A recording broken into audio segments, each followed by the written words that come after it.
우리가 이제 취업비자 심사할 때 많이 그 공무원들이 확인하는 것이 급여입니다. 나름대로 굉장히 유능하다고 하는데 급여가 낮아. 그럼 공무원이 판단할 때는 이 사람을 편법으로 저렴한 임금의 외국인을 고용해서 편법으로 고용하려구나 이렇게 생각하게 되는 거예요.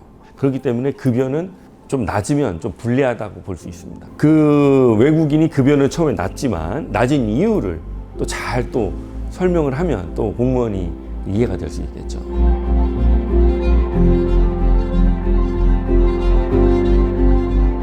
안녕하세요. 저는 김종명 행정사입니다. JM 행정사 사무소 대표고요. 제가 이 출입국 행정사를 하는 이유는 우리나라가 이제 과거에는 외국인이 아주 많지 않았잖아요. 근데 최근에 외국인들이 굉장히 많이 우리나라에 살고 있고 앞으로도 계속적으로 우리나라에 많이 살게 될 것 같아요. 그래서 외국인들을 도와주는 출입국 행정사를 하게 됐고요. 제가 이제 2011년부터 15년 했으니까 거의 한 15,000분 정도? 그 정도 외국인 업무를 도와드린 것 같아요.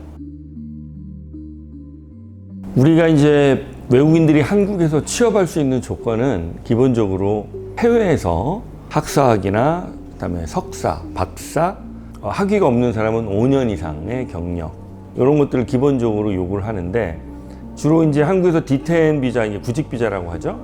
받는 분들의 대부분의 유형은 한국에서 이제 대학을 졸업하고 전문대를 졸업하고 바로 이제 취업이 되면 좋지만 취업을 준비하는 과정이 아무래도 필요한 경우가 많잖아요. 그래서 우리가 이제 구직 비자라는 걸 줘서 구직 활동을 하면서 회사를 찾게 되면 E7-1을 취득하게 되고 그 이후에 일정 기간 근무를 하다가 F2-7을 취득하면 이제 점수제인데 한국에 좀 더 자유롭게 여러 가지 업무를 할 수가 있고요. E7-1은 허가받은 업종에서만 근무를 해야 되니까 그렇게 해서 E7-1, 다음에 F2-7, 그 다음에 이제 5년 이상 지난다든지 아니면 업종에 따라 다르지만 영주권으로 간다든지 보통 이런 흐름으로 가게 되는 것이 보통 예입니다.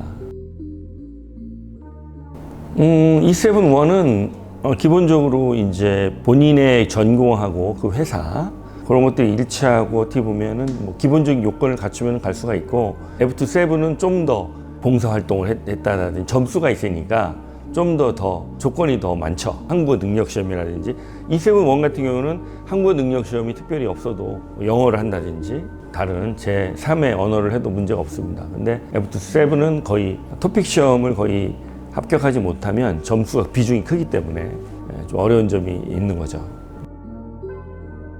원칙적으로 그 학생이 본국이나 어디에서 본인이 자기가 자산을 갖고 있을 수 있잖아요. 통장에. 그럼 그걸로 증명을 하는 것이 이제 가장 좋고, 근데 송금을 받았다라는 얘기는 그 학생이 경제적인 여건이 안 되니까 누군가 송금해 줬을 거 아니에요. 그죠? 그러면 그 송금해 준 사람이 돈을 보내올 때 그 사람이 누군가가 굉장히 중요해요.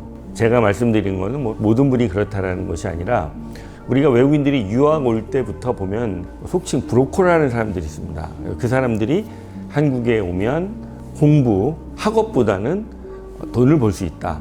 이렇게 해서 그 사람들이 취업 자리도 알선을 해주고 이런 분들이 많아요. 그래서 그분들이 그 돈을 받아서 학업을 하는 것처럼 학비는 같이 쓰는 것 같지만 또 학교를 가지 않고 불법으로 취업을 한다거나 이런 부분이 있을 수 있는 거죠. 돈이 일시불로 들어오느냐, 나눠서 들어오느냐 그런 것도 중요하지만 그 돈의 출처가 어디냐 그리고 부모님이 어떤 직업이 무엇이냐 그런 자금을 지원해줄 능력이 있는 분이냐 이런 것들이 실무상에서는 출입국 공무원이 심사할 때 더 중요한 요소다 이렇게 볼 수 있습니다.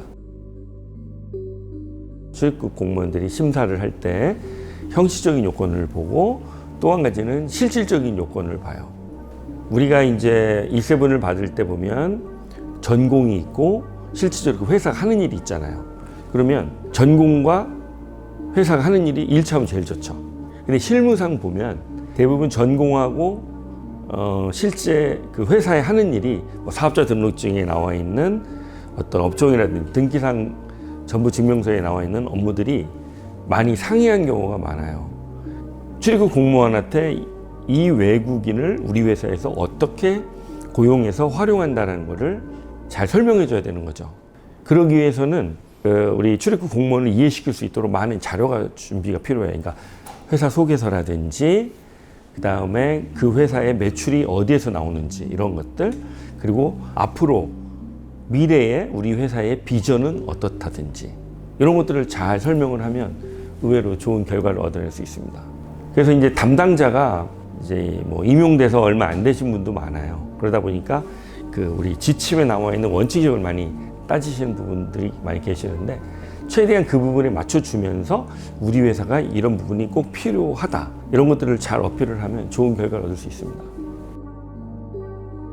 우리가 이제 취업비자 심사할 때 많이 그 공무원들이 그 확인하는 것이 급여입니다. 그래서 우리가 E7 같은 경우에는 전문가거든요. 우리가 이제 전문가라고 하면 관리자가 있고 그 다음에 이제 기술자가 있어요. 그러면 우리가 관리자라고 하는 것은 당연히 이 관리자면 임금이 좀 높죠. 나름대로 굉장히 유능하다 하는데 급여가 낮아.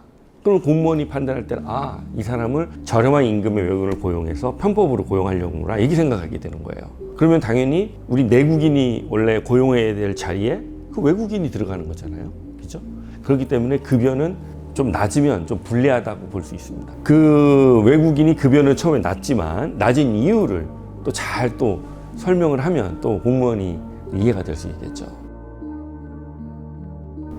간단하게 하나 예를 들어보면, 같은 사안이지만 어떤 사무소에서는 허가를 해주고 어떤 사무소에서는 허가를 안 해주는 경우가 있어요. 저희는 어떤 A라는 사무소에서 저희가 허가를 받았잖아요. 근데 의뢰인께서는 B라는 사무소에 가셨는데 허가를 안 해주는 거예요.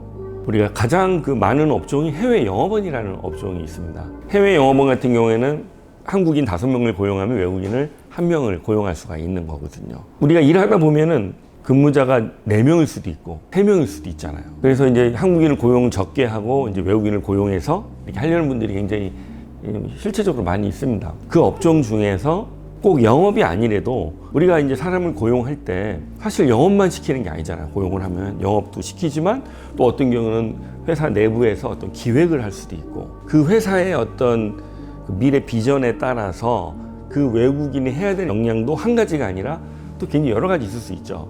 그런 데서 포인트를 뽑아서 그 업종을 적절하게 전환해 가지고 하면 좋은 결과를 얻을 수 있습니다. 기본적으로 이제 한국에 유학 오는 이유는 공부하러 오는 사람도 있지만, 공부하고 한국에 남아서 취업을 하고 싶다 그러면 반드시 취업 비자를 받아야 되는 거니까, 먼저 한국에 올 때 제 생각에는 전공을 잘 선택하는 것이 중요하다 생각을 해요. 제가 이제 실무상 보면 그때 아마 중국인이었던 것 같은데 소방학과를 나왔어요. 그러니까 소방학과를 나왔는데 어떤 기업에 들어가려고 하는 거예요.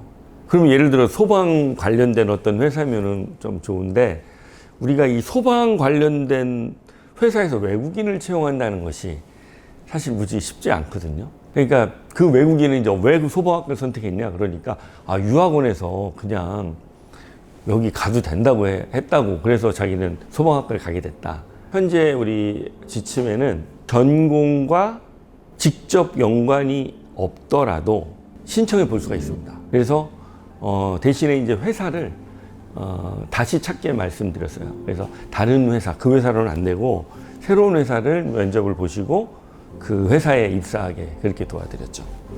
처음에 들어올 때 어떤 그런 전공을 잘 선택하고 그 다음에 이제 대학을 졸업하면 이제 D10 비자를 받아서 열심히 구직 활동을 해서 기업을 찾을 때는 뭐 월급을 좀 더 많이 주고 뭐 이런 것보다는 영속적으로 일할 수 있는 회사를 선택해서 가는 것이 중요하다, 이런 생각이 듭니다.